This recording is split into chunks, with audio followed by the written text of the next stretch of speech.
Hi everyone, আজকের এই ভিডিওতে আপনাদের সবাইকে স্বাগতম।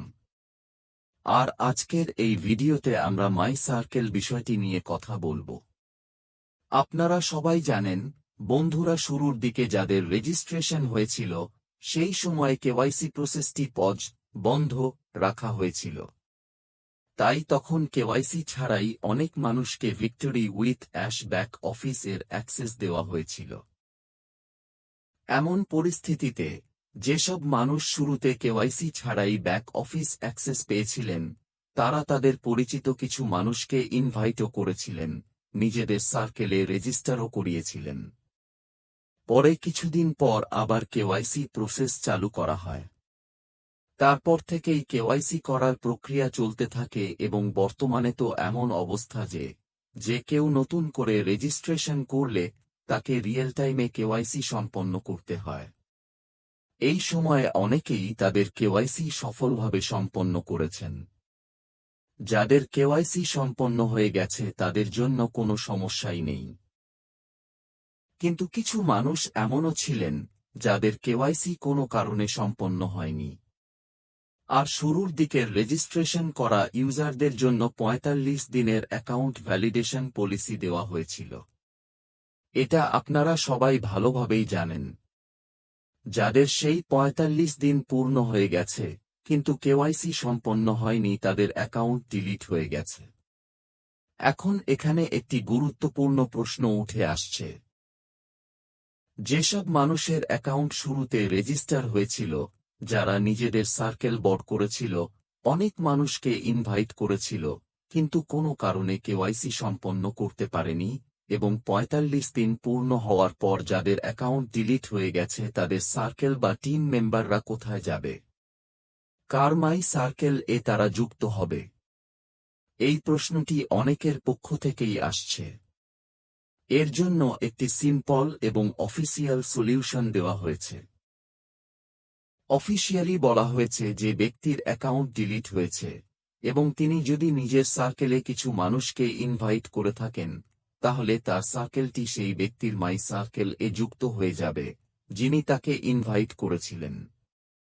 অর্থাৎ বন্ধুরা, যদি কোনো ব্যক্তির অ্যাকাউন্ট ডিলিট হয়ে যায় এবং তার একটি সার্কেল থাকে, তাহলে সেই সার্কেলটি যাবে তার ইনভাইটারের মাই সার্কেল এ। চলুন একটি উদাহরণ দিয়ে বুঝি ধরা যাক। আমার এক বন্ধু আছে, তার নাম কুমার। কুমার আমার রেফারেল লিঙ্কের মাধ্যমে ভিক্টোরি উইথ অ্যাশ প্ল্যাটফর্মে রেজিস্টার করেছিল। রেজিস্ট্রেশনের সময় কেওয়াইসি সিস্টেম কমপ্লিট ছিল, তাই সে তার নিজের রেফারেল লিঙ্ক দিয়ে কিছু মানুষকে তার সার্কেলে যুক্ত করেছিল। পরে যখন কেওয়াইসি আবার চালু হয়, কোনো কারণে কুমার তার কেওয়াইসি সম্পন্ন করতে পারেনি। আর ৪৫ দিনের ভ্যালিডেশন পলিসি শেষ হওয়ার কারণে তার অ্যাকাউন্ট ডিলিট হয়ে যায়। এখন প্রশ্ন, কুমার যাদের রেজিস্টার করিয়েছিল তার সার্কেলের সেই টিম মেম্বাররা কোথায় যাবে?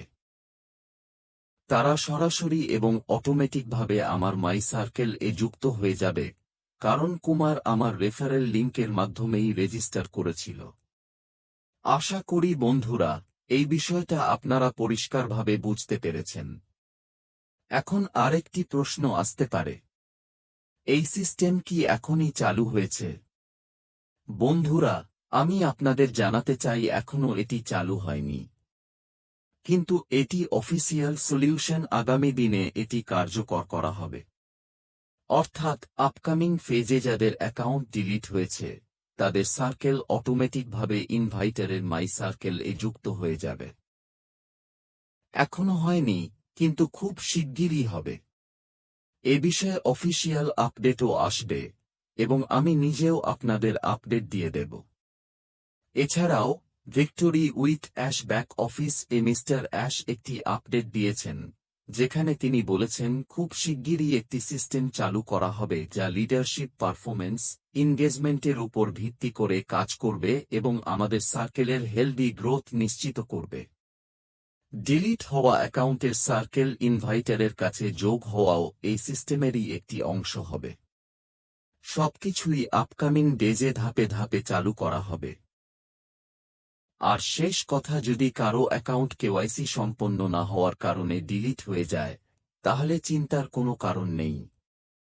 তারা নতুন একটি ইমেইল অ্যাড্রেস ব্যবহার করে আবার victory with ash back office A registration করতে পারবেন এবং কেওয়াইসি সম্পন্ন করতে পারবেন, কোনো সমস্যা নেই। তো বন্ধুরা, এগুলোই ছিল আজকের কিছু গুরুত্বপূর্ণ তথ্য। আশা করি সবকিছু আপনাদের ভালোভাবে বুঝতে পেরেছেন।